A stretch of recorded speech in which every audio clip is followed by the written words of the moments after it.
Bueno, hay iglesias, por ejemplo, esos días de culto, todo es oscuro, hacen pasadizos secretos, embrujados, niños que están vestidos de duendes, adultos que están vestidos de calavera, hacen danza, tipo de bailes en honor a los muertos y supuestamente se está adorando a Dios. Pero no podemos ignorar la realidad espiritual que dio origen a este tipo de festividad. Eso es un culto a los muertos. Entonces ya se adopta con el nombre de Halloween. Pero hay muchas personas que practican la brujería, la hechicería, el ocultismo, que invocan a los demonios, porque en esta fiesta los celtas solían invocar también a los espíritus malignos para que lo defendieran a ellos. La invocación demoníaca es muy real, está muy mezclada con relación al sacrificio de los niños. Son palabras bien fuertes. Fuerte a los demonios, depresión, niños que entran en depresión repentina, que no es por un factor del sistema nervioso del cerebro, sino porque tuvieron en contacto con este tipo de festividad. ¿Por qué tú dudas lo que yo te prometí? Entonces, en ese nivel de búsqueda, voy a mostrar lo que no le he mostrado a otros.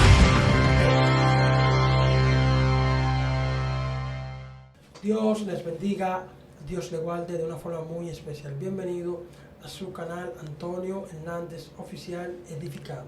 En estos momentos, pues, tengo la oportunidad, el honor y la honra de estar sentado con un hombre de Dios que yo sé que va a bendecir tu vida de una forma muy especial. Para mí es un honor presentar al evangelista Willy Evangelista Varón. Dios te bendiga. Amén, Antonio. Dios te bendiga mucho más y que Dios bendiga a esa bella audiencia que está sintonizando este espacio día a día. Sí. Así que usted que está ahí, le pido por favor que usted se suscriba al canal, active las notificaciones para que más personas pues puedan ser bendecidos con este poderoso contenido. Varón de Dios, el escenario es del Espíritu Santo y de usted. Muy bien. El día de hoy vamos a hablar acerca de un tema bastante importante que tiene que ver con la festividad del mes de octubre, conocida como Halloween. Cómo esta festividad ha influenciado a la iglesia en nuestros días. Y para ello voy a tomar una porción bíblica que se encuentra en Efesios capítulo 5, en el verso 11, que dice así: y no participéis en las obras infructuosas de las tinieblas, sino más bien reprendedlas. Amén, gloria a Jesús. Fíjense qué interesante es este versículo. Pablo hablando acerca de la necesidad que tiene la iglesia de caminar como luz en medio de un mundo que está arropado en tinieblas. Y el apóstol Juan, por ejemplo, en su primera carta, en el capítulo 5, verso 19, dice que sabemos que somos de Dios y que el mundo entero está bajo el maligno. Así que tenemos un reto como iglesia de desafiar las tinieblas y de alumbrar para disipar toda oscuridad en las vidas de las personas. Hablar de Halloween es hablar de una festividad que está ligada, mezclada al ocultismo. Popularmente la gente entiende que esta fiesta se origina en Estados Unidos por su gran influencia y relevancia que tiene en nuestros tiempos, pero la realidad es que no. Esta fiesta se remonta a Europa, especialmente al Reino Unido y a Francia, una civilización que ya hace más de 2000 años de haber existido, conocido como los celtas. Estas personas en el tiempo de la cosecha, ¿verdad?, de su agricultura, de su sembrado, ellos especialmente el 31 de octubre tenían la costumbre de celebrar una fiesta llamada Samhain. Samhain era lo que se le conocía a Halloween en aquel tiempo. Durante este día se cerraba el verano y se abría el invierno. Y los celtas, que eran adoradores de dioses como Mercurio, de Júpiter, entre otras deidades que luego los romanos adoptaron, estas personas durante ese día, ellos decían que las fronteras entre el mundo de los muertos y el mundo de los vivos, que había una frontera intermedia y que ese día la frontera se desvanecía. O sea, y que los muertos, los espíritus, podían atravesar al mundo de los vivos, y que personas que estaban en el mundo de los vivos se habían ingresado en el mundo de los muertos y que tenían experiencia de esto, según lo que ellos planteaban. Entonces, ellos decían que muchos espíritus malignos venían como buscando venganza de los que estaban vivos y lo visitaban en sus casas, lo visitaban en el campo, lo visitaban en diferentes lugares, y de ahí surge la necesidad de ellos utilizar disfraces, de utilizar máscaras, para que al ponérsela los espíritus no pudieran reconocerlo o identificarlos. Entonces desde ahí parte el origen de lo que hoy conocemos como Halloween. Dicho sea de paso, a esta festividad se le agregaron otras tradiciones de Irlanda. Una de ellas era la de la calabaza, que se le dibuja, se vacía la calabaza, se le dibuja una figura como de un rostro, y dentro se encendía una linterna cuando este día se manifestaba, como una especie de alumbrado, también para espantar los malos espíritus, según lo que ellos establecían. Durante este día, ellos subían a una montaña, encendían una hoguera y comenzaban a hacer sacrificios para ahuyentar a los espíritus malignos. De ahí que Halloween esté conectada con el sacrificio de niños y muchas otras prácticas que pertenecen al ocultismo, que son profundas. La razón por la que en estos meses de octubre se pierden muchos niños, porque siempre iba para allá, cuando estaba, ya recuerdo yo, que cuando yo estudiaba, que era un niño en la escuela, siempre para estos meses me decían, tengan cuidado cuando vengan en el camino, efectivamente, porque se están robando los niños. De hecho, es una de las causas, de hecho, porque aunque en nuestros días la fiesta en Estados Unidos está más inclinada al ocio y el entretenimiento, ya se le han agregado otros factores como disfraces de superhéroes.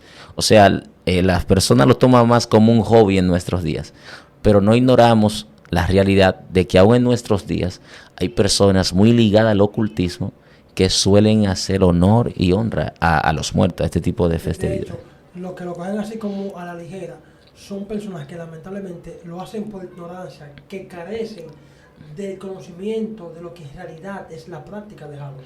Efectivamente. Entonces, en esta primera etapa, ellos entendían que tenían que defenderse de los espíritus malignos mediante los disfraces y mediante las máscaras. Se ofrecían sacrificios, como bien mencionaba, y luego de aquí pasa un tiempo y la Iglesia Católica cristianiza esta fiesta. O sea, trata de adoptar la fiesta, pero le cambia el nombre.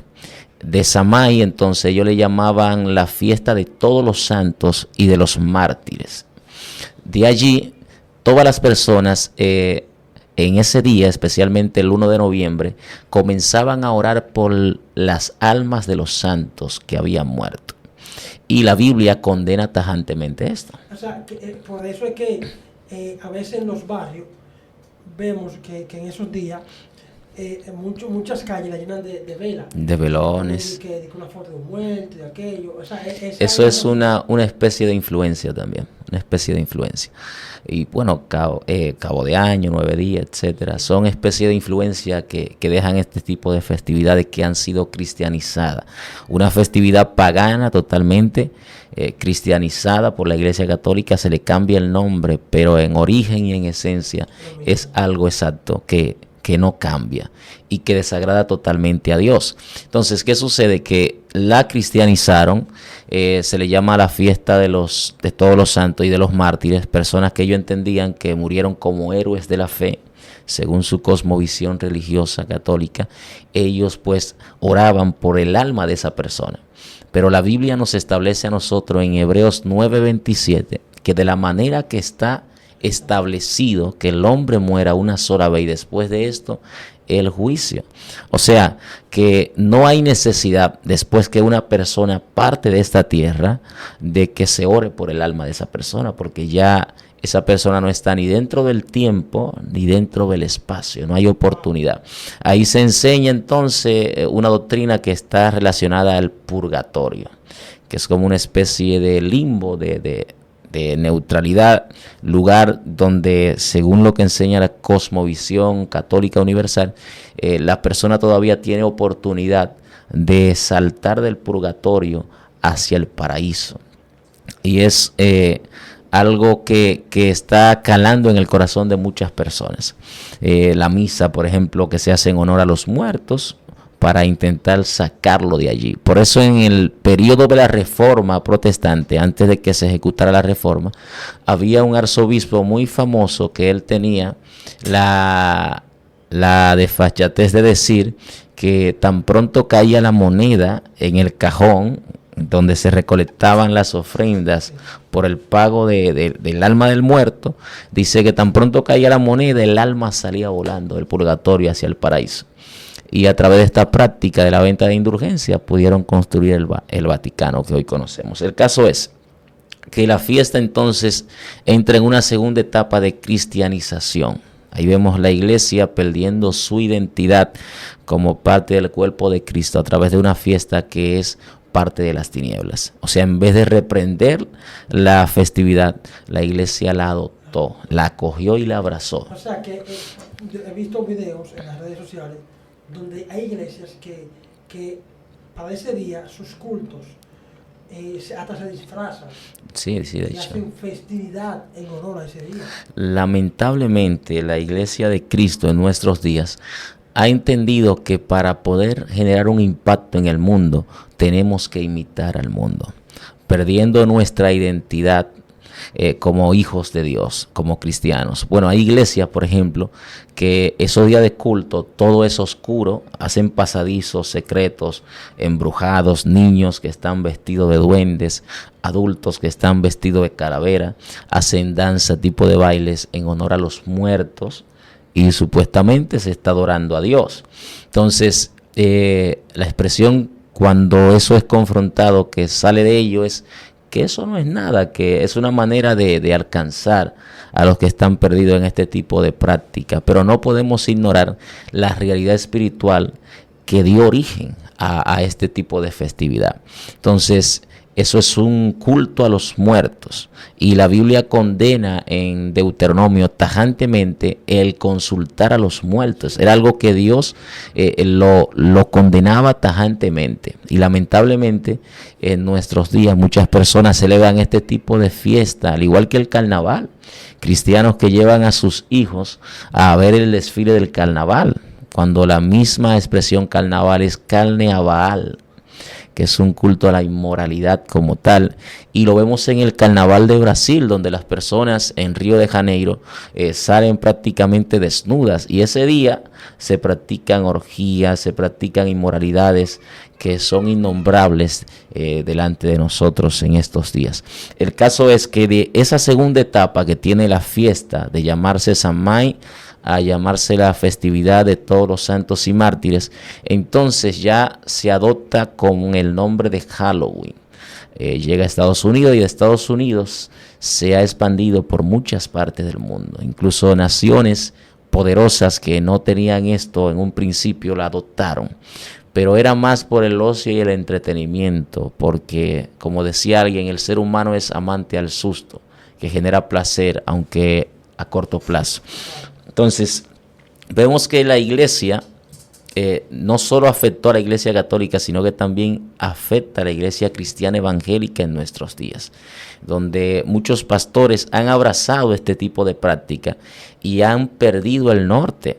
La práctica, por ejemplo, de recibir el dulce de los niños en esta festividad surgía en Irlanda de la práctica de los pobres que, necesitados y hambrientos, iban a las casas, tocaban y le pedían comida para poder orar o rezar por los muertos. Y haciendo una especie de ilustración, esto se ve en nuestros días. Personas que intercambian milagros por dinero, personas que intercambian la palabra de Dios por dinero. O sea, es una especie de trueque, por así decirlo, que se hace en base a la fe, para ponerlo en un sentido más aplicativo. Pero qué decir con relación a la desaparición de los niños en octubre. Lamentablemente en nuestro país, que no es la excepción, se han desaparecido innumerables niños, niñas, adolescentes, especialmente el foco que utilizan este tipo de personas son muchas personas que son estudiantes, niños, adolescentes que son estudiantes, se desaparecen, nadie lo encuentra. Nadie lo encuentra. De hecho, antes de venir acá a grabar, vi una noticia de una osamenta de un niño que se encontró en Salcedo. Creo que fue el día de hoy. Y se estima que fue un niño que se desapareció, por ejemplo. Pero hay muchas personas que practican la brujería, la hechicería, el ocultismo, que invocan a los demonios, porque en esta fiesta los celtas solían invocar también a los espíritus malignos para que lo defendieran a ellos. La invocación demoníaca es muy real y está muy mezclada con relación al sacrificio de los niños. Son palabras bien fuertes que no sé si hay que censurar en YouTube, pero me imagino que las personas deben conocer esto que se está moviendo en nuestros días. Y acerca del cuidado que los padres deben tener sobre los hijos, de que los hijos, como son una esponja que absorben todo, no estén consumiendo este tipo de cosas, ni mezclándose. Permíteme una pregunta. ¿Pudieran estos niños abrirles puerta a los demonios al incurrir en esta práctica? Claro. Puerta a los demonios, depresión, niños que entran en depresión repentina, que no es por un factor del sistema nervioso del cerebro, sino porque tuvieron en contacto con este tipo de festividad o estuvieron presentes en un tipo de festividad como esta, incluso hasta por colocarse un traje, que la gente lo ve como algo inusual, el traje de una calavera, pero sabemos que los demonios utilizan este tipo de imágenes e ilustraciones para influenciar y manifestarse sobre la niñez, la juventud, los jóvenes, los adultos, los ancianos. O sea, depresiones crónicas, pensamientos suicidas, porque es un culto a la muerte. Niños que se suicidan, y lo hemos visto. Niños que prácticamente entran en un estado de decir: mi mamá, mi papá no me quiere, ya mi vida no tiene sentido, pues la solución es ponerle fin a mi vida. Pero eso es mentira del diablo. Si tu hijo está en esa condición, hoy Jesús puede romper las cadenas para que sea libre. Entonces es sumamente importante esa parte, el cuidado de los padres sobre los hijos con las cosas que consumen. Y como el diablo sabe que eso se detecta a leguas, que es una festividad de las tinieblas, pues intenta suavizarlo y nos lo muestra como un hobby en nuestro día. No, que de hecho la Biblia dice que Satanás se viste como ángel de luz. Él no va a venir, aquí estoy yo. Así mismo es. Él pone una máscara detrás de quien el personaje. Así mismo es. Y de hecho, hay dibujos animados, caricaturas que te hablan de Halloween y te muestran, pero de una manera suave, que el niño la pueda consumir y se vea entretenida, porque precisamente una de las funciones del enemigo es introducir el error de manera sutil, que sea imperceptible para los padres, con mensajes subliminales que no sean fácil de descifrar, pero que se van a quedar de manera permanente en el subconsciente de ese niño que va creciendo. Y aunque usted no lo crea, esto puede desarrollar afectaciones negativas en la conducta de ese niño. Y de repente tú notas el niño rebelde. Y tú no entiendes qué está pasando, porque tú le estás instruyendo en valores y el niño está aparentemente creciendo sano y fuerte y es un buen estudiante. Pero tú ves el niño que se comienza a rebelar contra el padre. Tú ves el niño, por ejemplo, que tiene una actitud violenta y agresiva, que, como te decía, muchas veces no es producto de algún patrón psicológico o psiquiátrico, como se quiere vender en nuestros días, sino por la influencia de algún espíritu maligno que está atormentando a esa persona, a ese niño. Entonces hay que tener un ojo visor ahí como padre cristiano y ver un poco más allá de lo aparentemente humano. Wow. Entonces, de hecho, en la Biblia, Jesús le pregunta a un padre que él dice que a veces lo tiraba en el fuego, a veces en el agua. Jesús le pregunta, ¿desde cuándo? Jesús sabía. Desde niño. Y él dice, desde niño. Porque hay un mito, las personas entienden que los niños no pueden ser poseídos. Eso depende. Hay una edad ya de conciencia del niño, donde el niño adquiere una conciencia de lo que es bueno y de lo que es malo. Ahí ya los demonios tienen legalidad para influenciar y poseer a un niño. Y lo hemos visto en campañas, los que predicamos, niños que caen endemoniados. En el caso mío tuve la oportunidad, hace unos años atrás, de que me llevaran a una casa a orar por una niña, una sobrina de una sierva de Dios. La niña apenas tenía como 6 años. 6 años. Y la muchacha, cuando yo fui a acercarme, viró los ojos y se le manifestaron los demonios. Un espíritu de violencia tan fuerte que la muchacha gritaba fuerte, como violenta, como con deseo de matar, de destruir. Y cuando le puse la mano, la niña cayó pataleando en el suelo y fue libre por Jesús. De ahí se levantó llorando la niña y muy normal, o sea, con el carácter y la actitud del rostro normal. Entonces, los demonios van haciendo su trabajo a través de la televisión, a través de lo que consume el niño. El soltarle un aparato tecnológico a un niño que no tiene control de sus emociones, ni sabe lo que quiere, ni siquiera porque está en un proceso de crecimiento. Entonces no tiene la madurez necesaria para discernir claramente entre el bien y el mal, aunque sí tiene la conciencia de lo que es bueno y de lo que es malo, pero no tiene muchas veces ese dominio para rechazar el mal.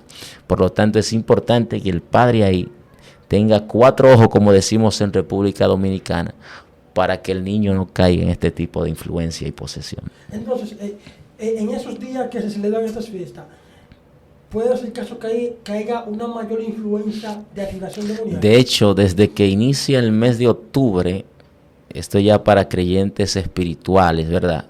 Los creyentes que son naturales no van a entender esto, pero los creyentes que son espirituales saben que la atmósfera se carga. La atmósfera se carga espiritualmente hablando. Y es una batalla más tremenda en cuanto a muchos de los niños. Y uno tiene que tener la suficiente madurez para saber cuándo hay que incrementar y elevar el nivel de oración, el nivel de ayuno, el nivel de intimidad y de búsqueda para con Dios. Porque precisamente este tipo de espíritu no va a salir si la persona que lo va a enfrentar no está a la altura espiritual para poder echarlo fuera.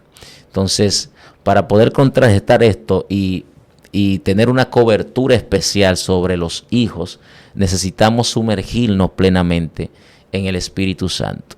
Entonces, algo que se ha perdido en muchos hogares es el altar familiar.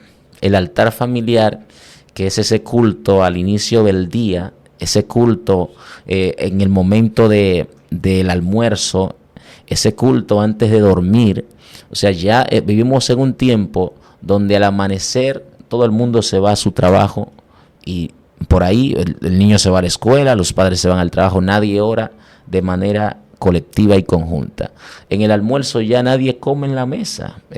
Quiero generalizar, pero en un alto porcentaje cada uno está en su habitación con su celular. En la hora de la cena por igual. Entonces se ha perdido esa noción de culto de altar.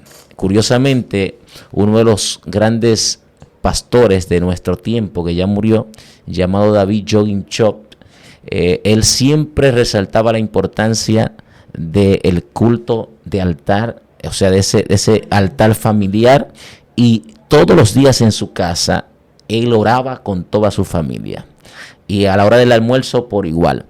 Y uno de los hijos menores de él le preguntó y le dijo: papi, ¿por qué tenemos que orar todos los días? Si ya vivimos en una buena casa, tenemos un buen vehículo, tenemos la iglesia más grande del mundo con 1 millón de miembros, lo tenemos todo, tenemos salud. O sea, el niño le dijo: ya yo estoy cansado de tanto orar. Y el padre lo miró seriamente en la mesa y le dijo: todo eso que tú has mencionado lo tenemos por la oración. O sea que todo lo que tú estás diciendo, si soltamos la oración, se desvanece. Entonces, el problema que tenemos es que muchos padres, luego que Dios le permite tener muchas cosas, se olvidan del principio que lo llevó al nivel de obtener esas cosas. Entonces, cuando dejamos de hacer aquello que nos produce un resultado excelente y eficaz en la mano de Dios, el enemigo entonces tiene la autoridad para desequilibrarnos espiritualmente, destruir nuestra familia y alejarnos de la presencia de Dios. O sea, algo que debe resaltarse es el altar familiar para fortalecer el núcleo de la familia. Wow. Entonces, decía que hay muchas familias que han descuidado el altar familiar. Sí. Y que ya cada quien pues hace lo que entiende. Entonces, esto también sería una forma de abrirle la puerta al descuido y como consecuencia los demonios pueden meterse. Claro que sí, claro que sí. En un cristiano obviamente no diría meterse, pero sí influenciarlo, asediarlo, a tal punto que puede terminar en el mundo y ahí tendrían legalidad. O puede terminar, por ejemplo, en el pecado y ahí tendrían legalidad. Pero, por ejemplo, con relación al altar familiar, vamos a trasladarnos al pueblo modelo que es Israel. En la ley, Dios le dijo a Moisés, dile a los hijos de Israel que estas palabras que yo les doy hoy, ellos las hablarán a los hijos de ellos y a los hijos de sus hijos en la mañana al despertar, cuando vayan a comer, al caminar y al acostarse. ¿Qué le está diciendo Dios? La palabra debe permear sus vidas en 4 etapas del día. Si tú te fijas, al despertar y la última es al acostarse. O sea, lo que Dios le está diciendo, tu día como padre de familia, como el sacerdote de tu casa, el de tu esposa, el de tu esposo, el de tus hijos, el de tus hijas, debe iniciar con mi palabra y debe finalizar con mi palabra. Cuando la palabra está antes, durante y después, al principio, en el medio, al final, nuestra vida es totalmente diferente. O sea que los israelitas, el primer desayuno no era la comida física, era la palabra. El almuerzo no era la comida física, era la palabra, lo primero que ellos hacían. En el camino, si ellos veían, por ejemplo, la rumba de piedra que puso Josué cuando cruzó el Jordán, el padre no podía hacerle un cuento de Paquito, ni de Camino, ni una crónica de Narnia, no. El padre tenía que decirle al niño el significado espiritual de esa rumba de piedra. ¿Qué significa eso? El padre tenía que decirle, óyeme, esa piedra representa que Josué cruzó el Jordán en seco cuando venía a conquistar la tierra de Canaán, ¿verdad? Entonces, era una constante enseñanza de la palabra de Dios. Y al acostarse no era una canción de cuna, ¿verdad? No era un cuento de Pepito, no, tenía que hablarle de la palabra. Esto a nivel de ciencia ya, el sistema nervioso, que es donde está alojado el cerebro, al tú absorber tanto y mantenerte tanto en contacto con algo, en este caso la palabra, eso afecta incluso tu sueño. ¿Sabe qué significa esto? Que los hijos de Israel soñaban con la palabra. Soñaban con acontecimientos milagrosos que la palabra ilustraba. Lo que tú consumes en el día se libera muchas veces con el subconsciente en la noche, en medio de tus sueños. Por eso es que vemos cristianos, por ejemplo, que se acostaron mirando la película de Van Helsing. Lobos, licántropo y Drácula. Y oye, tú dices, óyeme, él se durmió como a las 12 mirando esa película. Mientras él está durmiendo, su consciente está desconectado y el subconsciente se activa. Toda esa información hacia el subconsciente, la libera. Comienza el hombre a soñarse con lobo licántropo que le están cayendo atrás y Drácula que se lo quiere chupar. Y de repente él viene a la iglesia el domingo y dice... que tú no vas a tener ¿tú entendiste? Él viene a la iglesia el domingo y dice, hermano, estaba peleando con demonios. Peleé con demonios que parecían vampiros. Pero no era con demonios, tú estabas peleando con tu propia carne. Porque fue la información que tú consumiste en el día. Una de las maneras de cómo darte cuenta cuando un sueño viene de Dios, me gustaría hacer la diferencia. Cuando un sueño es de Satanás y cuando un sueño es producido por la propia información que absorbe nuestra mente, nuestra carne, es la siguiente. O sea, si lo que tú soñaste lo consumiste durante el día, pues ya se sabe que es un producto de tu propia concupiscencia, de tus propios pensamientos, de lo que tú consumiste. Cuando el sueño, tú no lo consumiste durante el día como información y tú lo tienes, pero no glorifica a Dios. ni a su palabra, ni a la voluntad de Dios, pues ya se sabe que es Satanás.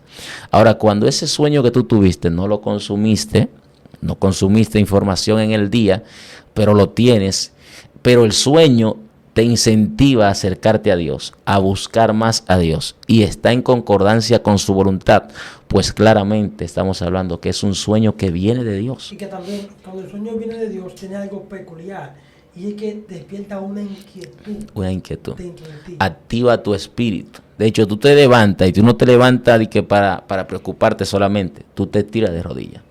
Eso es lo primero que generalmente hace un sueño que te impacta, que viene de Dios, es que te hace orar. Dice, Dios mío, yo necesito orar. Porque yo, por ejemplo, tuve un sueño así mismo, hace unas semanas atrás, bien fuerte, donde yo me veía en el callejón de mi casa. Yo estaba ahí en el callejón de mi casa y yo podía ver la calle Romance y la calle Española.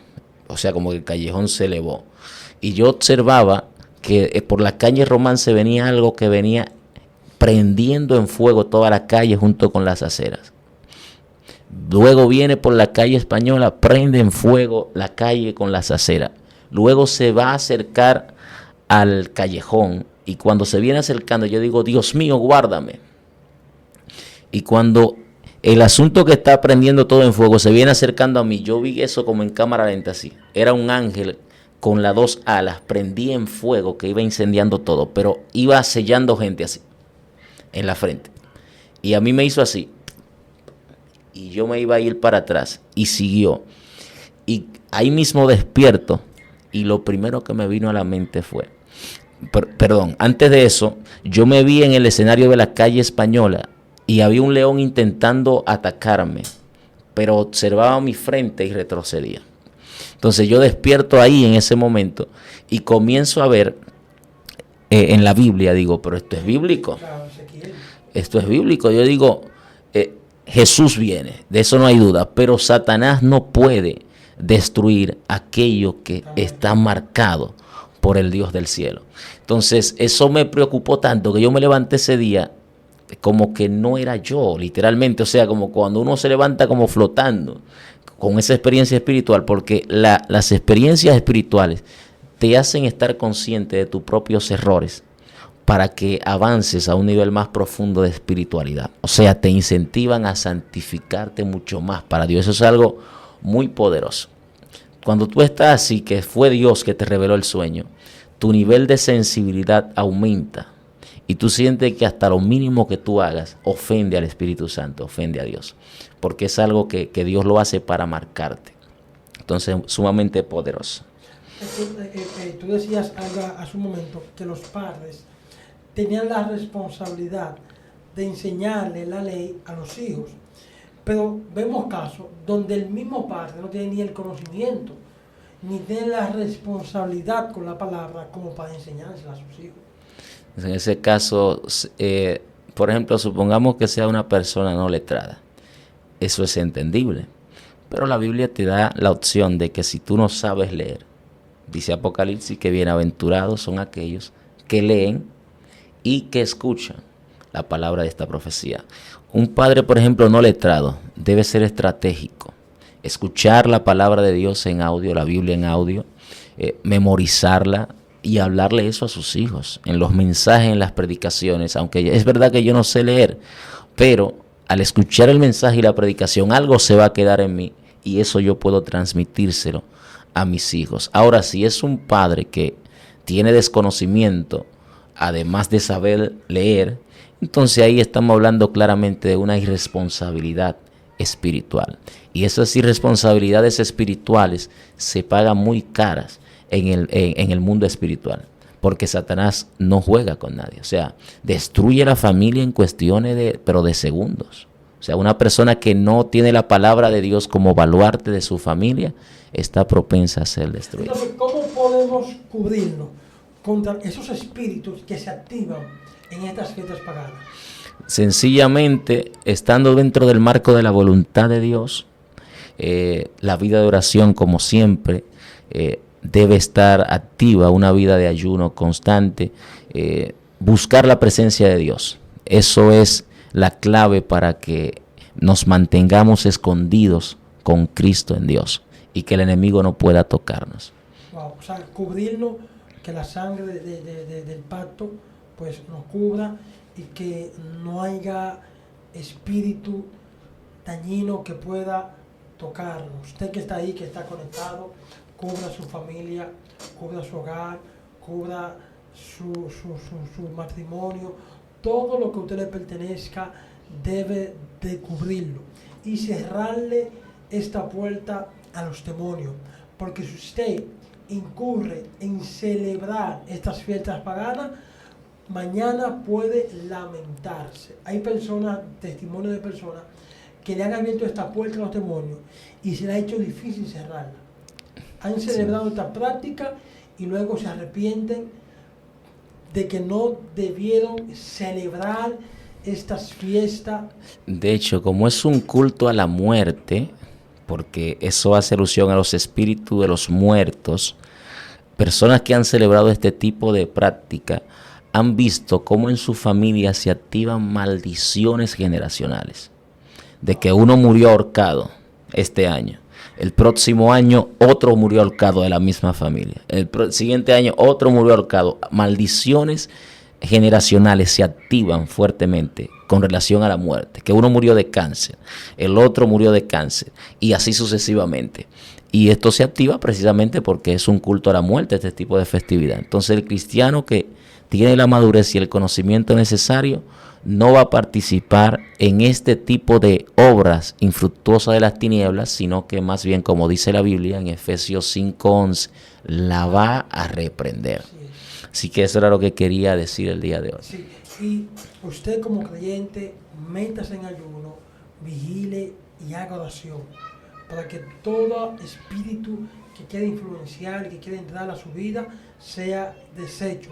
Hay muchas experiencias, muchos testimonios de cómo los brujos, los satanistas se reúnen en estos días y una mayor actividad demoníaca se siente en los aires. Pero nosotros como creyentes nos corresponde entrar en la presencia de Dios para desactivar cualquier espíritu que nos esté acechando. Así que usted que está ahí, suscríbase al canal, compártelo, hombre de Dios. Si alguien pues quiere contactarse contigo para no sé, alguna oración, alguna conferencia, ¿dónde puede hacerlo? O a través de las plataformas de Instagram, WhatsApp y también Facebook, Willy Evangelista. ¿Y el número de WhatsApp cuál es? 849-750-6718. Así que usted que está ahí, Dios les bendiga y Dios les guarde. ¿Por qué tú dudas lo que yo te prometí? En ese nivel de búsqueda voy a mostrar lo que no le he mostrado a otros.